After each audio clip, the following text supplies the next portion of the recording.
He is the most popular of the Nordic gods in modern culture, largely as a result of his prominence in comic culture. He is the defining figure of Norse mythology and is symbolized by his hammer and lightning. Traditionally, he was seen as the god of strength, healing, fertility, and the protector of mankind. His name is derived from the common Germanic word meaning thunder. Here are 10 facts you probably didn't know about Thor.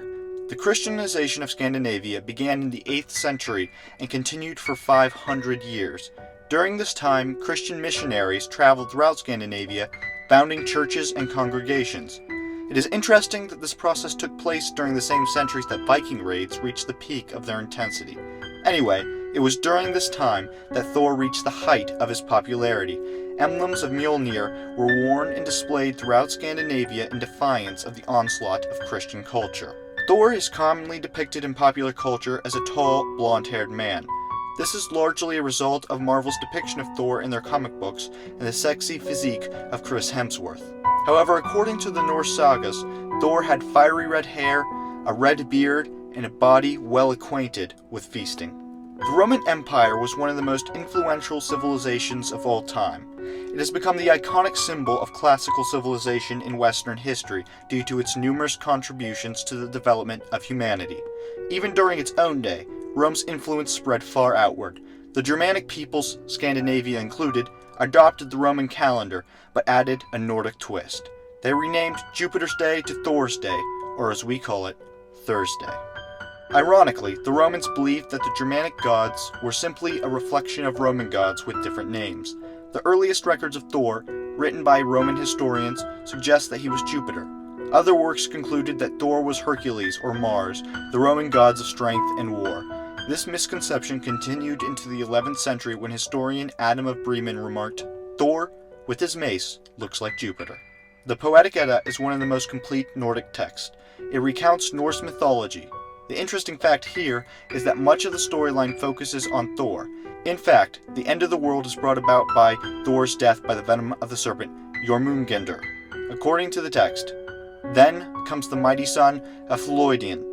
Midgard's Fjord in his rage will slay the worm.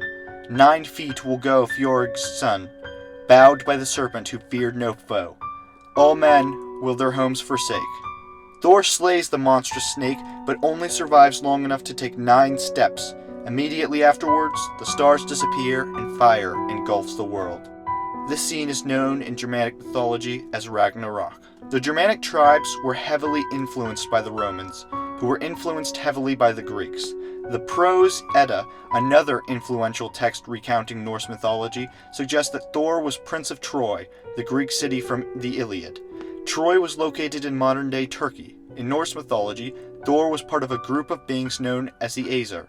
The Prose Edda states that the Aesir should be interpreted men of Asia. If this is true, then Thor is actually Asian. Apparently, he was reared in Thrace, a country across the sea from Turkey in the Balkans. The swastika is most commonly associated with Nazi Germany in World War II. However, it was originally used as a Germanic symbol representing Thor's hammer. While women usually wore the traditional hammer, warriors adorned themselves with a swastika. The symbol was most commonly used during the Viking Age.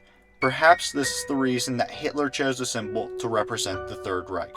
While we already briefly discussed the mythological origins of Thor, the historical origins are just as interesting. The Germanic god of thunder parallels the Celtic Tyrannus, the Baltic Perkunas, and the Slavic Perun. Most interesting are the similarities between Thor and the Hindu god Indra. Indra armed himself with a thunderbolt and was adorned by fiery red hair. The similarities do not stop there, however. According to the Hindu text, Indra slays a serpent named Vritra, in much the same way that Thor slays Jormungandr. This means that more than likely Thor is not a native Scandinavian god, but instead originates from Indo-European religions. If this is true, Thor and the Aesir truly did originate in Asia. This is incredibly intriguing because it would imply that the authors of the Prose Edda would have historical knowledge of the origins of Norse religion, a significant accomplishment for the time. The feud between Thor and Jormungandr is central to Norse mythology. In the Norse system, Jormungandr is a giant serpent that encircles Midgard. Interestingly, Midgard was the Norse name for Earth and is the inspiration for the Middle-earth of Tolkien's Lord of the Rings. The antagonists of Norse mythology were the giants, also known as the Jotnar. This is ironic because Thor is 3/4 giant himself, and yet he is the god tasked with the job of protecting the people from the Jotnar. In fact, most of the Aesir are partially giant. Odin, Thor's father, is half-giant, and his mother is entirely of giant ancestry. What I found the most intriguing while researching for this video is the level of communication between civilizations throughout the pre-modern world. I always assumed that ancient peoples were largely isolated. The idea that a Hindu god is the same as a Scandinavian god is truly mind-boggling, especially since the two civilizations were so vastly different in other ways. It is incredible that so much was shared despite the obstacles these ancient people faced.